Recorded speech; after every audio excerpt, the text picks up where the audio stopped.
Hello everyone, আজকে আমি বেরিয়ে পড়েছি নৈহাটি যাওয়ার জন্য, কারণ বিশেষ একটা কাজের জন্য আমাকে রোদের মধ্যে বেরোনো।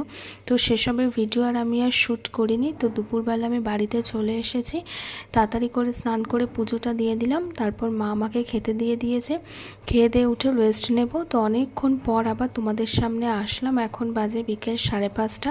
সেন্টারে যাওয়ার জন্য আমি বেরিয়ে পড়েছি।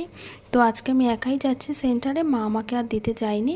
তো আমি চলে গেছি সেন্টারে। আর এত গরম পড়েছে যে যেতে যেতেই পুরো ঘেমে গেছি।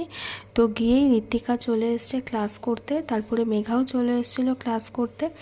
তো ওরা সব ক্লাস করছে, কিন্তু আরিয়া অভিনব দুদিন ধরে আসছে না, তোমরা দেখতেই পাচ্ছ, কারণ ওদের এক্সামের জন্য ওরা আসতে পারছে না। তো ওরা সব ক্লাস করছে। আমি আর সেন্টারে বেশি ভিডিও শ্যুট করিনি, কারণ সবসময় তো তোমাদের সাথে শেয়ার করি। তো আমি ক্লাস করিয়ে বেরিয়ে গেছি, অলরেডি বাড়িতেও চলে এসেছি। তো চলো, ভিডিওটা আজকে এখানেই শেষ করছি। আজকের মতন টাটা।